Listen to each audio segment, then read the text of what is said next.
Hi friends, welcome to my YouTube channel. So మొదటిసారిగా నా ఛానల్ని విజిట్ చేసినట్లయితే ఖచ్చితంగా ఈ వీడియోని లైక్ చేసి మీ ఫ్రెండ్స్ అండ్ ఫ్యామిలీకి షేర్ చేయండి. అలాగే మన ఛానల్ మాత్రం ఖచ్చితంగా సబ్స్క్రైబ్ చేసుకోండి. పక్కనే ఉన్న గంట సింబల్ని అయితే యాక్టివేట్ చేసుకోండి మరిన్ని latest and genuine job informations కోసం. సో ఈరోజు టాపిక్లోకి వెళ్తే national bank for agriculture and rural development NABARD నుంచి అయితే మనకు ఒక జాబ్ వేకెన్సీ నోటిఫికేషన్స్ అయితే వచ్చింది. Recruitment to the post of office attendants in subordinate service. So post వచ్చేసి ఏంటి అంటే ఆఫీస్ అటెండెంట్. సో సబార్డినేట్ సర్వీస్లో ఆఫీస్ అటెండెంట్ అనే గ్రూప్ సి పోస్టులు అయితే రిలీజ్ చేశారు. సో దీనికి సంబంధించిన డీటెయిల్స్ అయితే చెక్ చేద్దాం.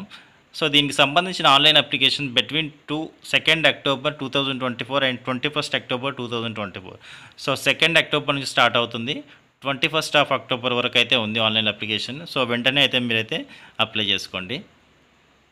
2 అక్టోబర్ నుంచి 21 అక్టోబర్ వరకు అయితే ఆన్లైన్ అప్లికేషన్స్ ఉంది. అలాగే ఆన్లైన్ ఎగ్జామినేషన్ వచ్చేసి మీకు ఆన్లైన్ ఎగ్జామ్లో ఉంటుంది. సో ఆన్లైన్ ఎగ్జామినేషన్ వచ్చేసి 21 నవంబర్ 21కు ఉంది 2024లో.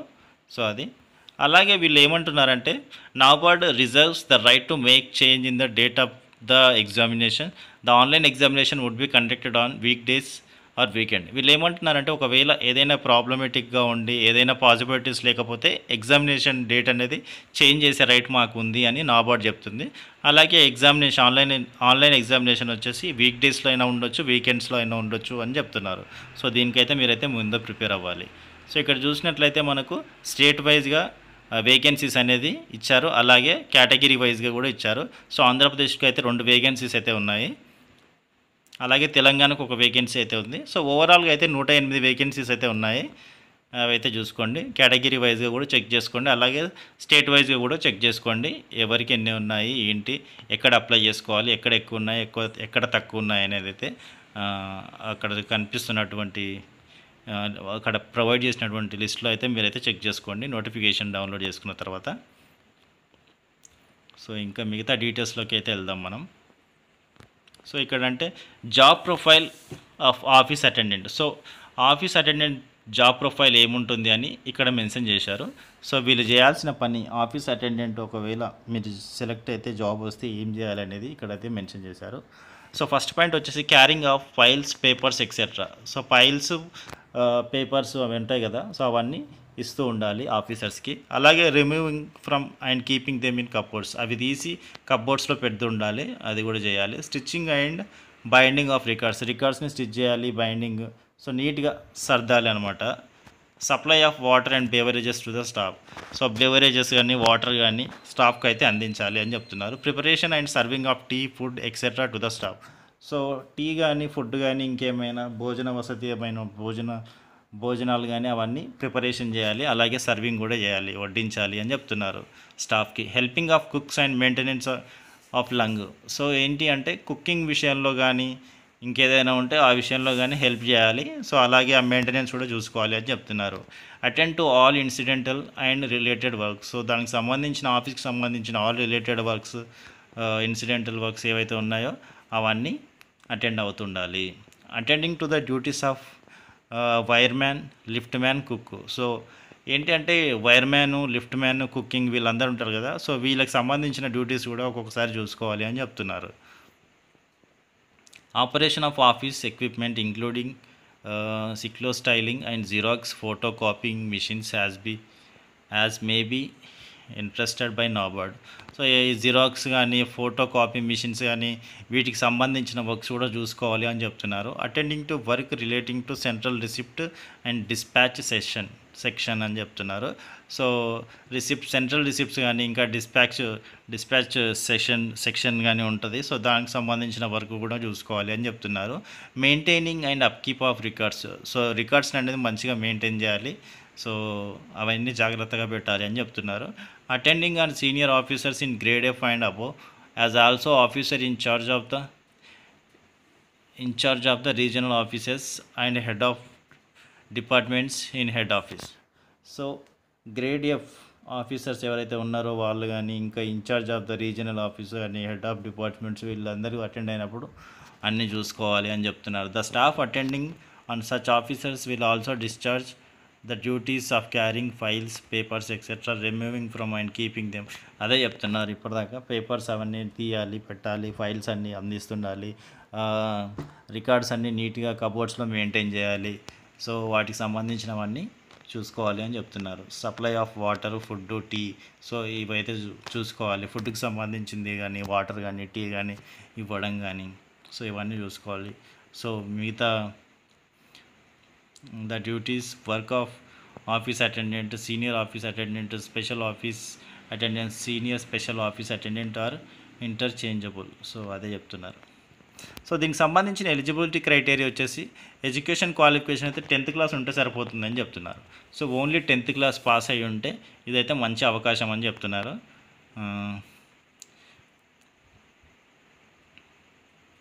So the candidate should be in undergraduates as on first 10th 2024 candidates possessing graduation and higher qualification are not eligible to apply. So ఒకవేళ candidates ఎవరైతే ఉన్నారో under graduate కానీ, లేదంటే graduation చదువుతున్న వాళ్ళు, లేదంటే హయ్యర్ క్వాలిఫికేషన్స్ ఎవరైతే ఉన్నారో వాళ్ళెవ్వరూ దీనికి మాత్రం ఎలిజిబుల్ కాదు. ఓన్లీ ఎస్ఎస్సి చదివిన వాళ్ళు మాత్రమే ఎలిజిబుల్. సో ఎస్ఎస్సి చదివిన వాళ్ళకు మాత్రం మంచి ఆపర్చునిటీ అని చెప్పొచ్చు. సో ఖచ్చితంగా ఇది. సో ఎస్ఎస్సి చదువుకున్న వాళ్ళు మాత్రం ఓన్లీ 10వ తరగతి పాస్ అయిన వాళ్ళు మాత్రమే అప్లై చేసుకోండి దీనికి సంబంధించి అయితే. సో ఏజ్ వచ్చేసి 18 to 30 years అయితే ఉండాలి. సో అలాగే ఏజ్ రిలాక్సేషన్ కూడా ఉంది. సో ఎస్సీ ఎస్టీ వాళ్ళకైతే 5 years ఏజ్ రిలాక్సేషన్ ఉంది. అప్ టు 35 years వరకు ఉండొచ్చు. సో ఓవరాల్గా 35 years ఉండాలి. అలాగే ఓబీసీ వాళ్ళు 33 years అయితే ఉండాలి. అలాగే పీడబ్ల్యూబీడీ వాళ్ళకైతే, జనరల్ వాళ్ళకైతే 10 years, ఓబీసీ వాళ్ళకైతే 13 years, ఎస్సీ ఎస్టీ వాళ్ళకైతే 15 years అయితే ఉంది.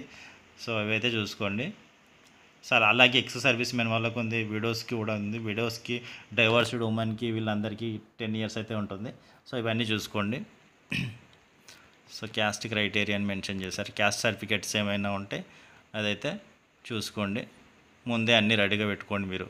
సో తర్వాత EWS will have to produce EWS certificate for the financial year 2024-25 issued on or after April 1, 2024. So EWS వల్ల ఏంటి అంటే, ఈడబ్ల్యూఎస్ సర్టిఫికేట్ ఏదైతే ఉందో అది మీరు April 1, 2024 దాని తర్వాత తీసుకున్నటువంటి ఈడబ్ల్యూఎస్ సర్టిఫికేట్ అయితేనే వాళ్ళైతే వ్యాలిడేట్ చేస్తారు, కన్సిడర్ చేస్తారు. అంతకుముందు తీసుకున్నదైతే కన్సిడర్ చేయరు. కాబట్టి ఖచ్చితంగా దాని తర్వాత అయితే మళ్ళీ తీసుకోండి. ఒకవేళ అంతకుముందు ఉంటే ఇప్పుడైతే రీసెంట్గా తీసుకోండి, సరిపోతుంది. అలాగే సెలక్షన్ ప్రొసీజర్ ఇచ్చారు ఇక్కడ. సో ఫస్ట్ అయితే ఆన్లైన్ టెస్ట్ ఉంటుంది. The selection will be done on the basis of online test and language proficiency test. So 2 టెస్టులు అయితే ఉంటాయి. ఆన్లైన్ టెస్ట్ ఒకటి ఎగ్జామ్ ఉంటుంది, అలాగే లాంగ్వేజ్ ప్రొఫిషియన్సీ టెస్ట్ అనేది లాంగ్వేజ్ మీద ఉంటుంది.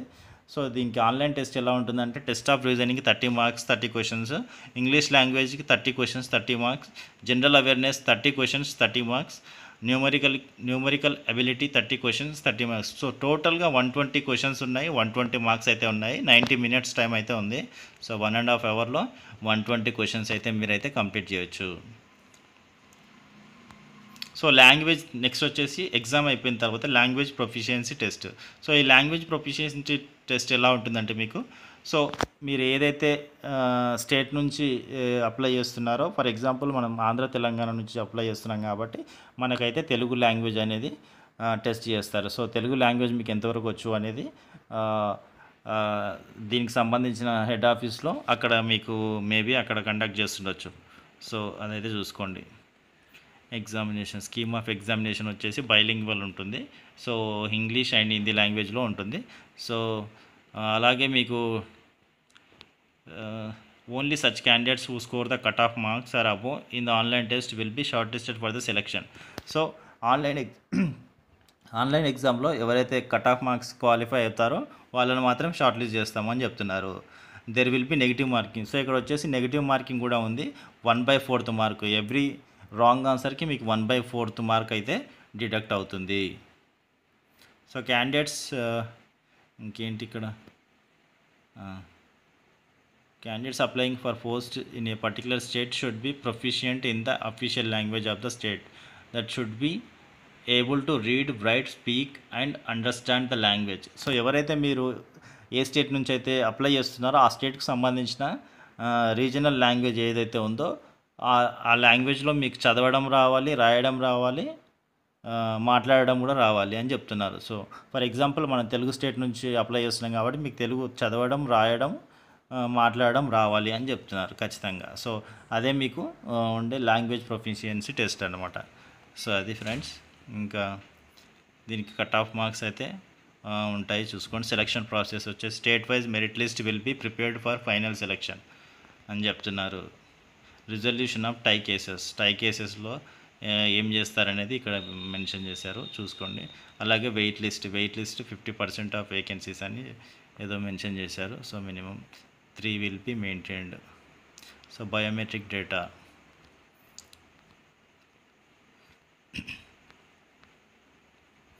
సో ఎగ్జామినేషన్ సెంటర్స్ వచ్చేసి ఆంధ్రప్రదేశ్లో ఏలూరు, గుంటూరు, విజయవాడ, కడప, కాకినాడ, కర్నూలు, నెల్లూరు, రాజమండ్రి, శ్రీకాకుళం, తిరుపతి, విశాఖపట్నం, విజయనగరంలో ఉంది. అలాగే తెలంగాణలో చూసుకున్నట్లయితే హైదరాబాదు, సికింద్రాబాదు, కరీంనగర్, ఖమ్మం, వరంగల్, మహబూబ్ నగర్లో ఉంది ఎగ్జామినేషన్ సెంటర్స్. సో మీకు దగ్గరగా ఉన్న, మీకు కన్వీనియంట్గా ఉన్న ప్లేస్ అయితే చెక్ చేసుకొని పెట్టుకోండి. సో పే స్కేల్ వచ్చేసి దీనికి సంబంధించి మీకైతే ఓవరాల్గా 35,000 శాలరీ అయితే వస్తుంది పర్ మంత్ స్టార్టింగ్లోనే. సో బెస్ట్ శాలరీ అని చెప్పుకోవచ్చు. ఇదైతే మీకు అన్నీ కలుపుకొని, అన్ని అలవెన్సెస్లు కలుపుకొని మీకు 35,000 శాలరీ అయితే వస్తుంది. Initial monthly gross emoluments are approximately 35,000 వరకు అయితే వస్తుంది మీకు. సో స్టార్టింగ్లోనే. సో అదైతే చూసుకోండి. So download of call letter. So call letter అయితే డౌన్లోడ్ చేసుకోవాలి మీరు సెలెక్ట్ అయిన తర్వాత. క్యాండిడేట్స్ రిపోర్టింగ్ లేట్గా అయితే రిపోర్ట్ చేయొద్దు. ఐడెంటిటీ వెరిఫికేషన్ కోసం అయితే మీరు పాన్ కార్డ్ కానీ, ఆధార్ కార్డు కానీ, డ్రైవింగ్ లైసెన్స్ కానీ, ఓటర్ ఐడి కానీ అవన్నీ పెట్టుకోవాలి. So ration card and learners driving licence are not valid ID proof. So ration card కానీ, లర్నర్ డ్రైవింగ్ లైసెన్స్ అయితే వ్యాలిడ్ ప్రూఫ్స్ కావని చెప్తున్నారు. సో అవైతే పెట్టకండి. సో హౌ టు అప్లై అని ఇక్కడ మెన్షన్ చేశారు. సో ఫస్ట్ వచ్చేసి నాబార్డ్ అనే వెబ్సైట్ నుంచి అయితే మీరైతే అప్లై చేసుకోవాలి. సో ఫస్ట్ అప్లికేషన్ రిజిస్ట్రేషన్ చేసుకోవాలి. ఆ తర్వాత పేమెంట్ ఆఫ్ అప్లికేషన్ ఫీ చేసుకోవాలి. ఆ తర్వాత photograph and signature scan upload చేస్తే సరిపోతుంది. So important points to be noted before registration. So ఈ పాయింట్స్ అన్నీ చదువుకుంటూ మీరైతే అప్లికేషన్ ప్రాసెస్ అనేది చేయాలి. ఎందుకంటే ఒకవేళ మిస్టేక్స్ జరిగితే మీకే ప్రాబ్లం అవుతుంది కాబట్టి. సో ఖచ్చితంగా ఫస్ట్ అయితే ఈ పాయింట్స్ అన్నీ చదవండి. చదివిన తర్వాత మాత్రమే మీరు అప్లికేషన్ అనేది స్టార్ట్ చేయండి.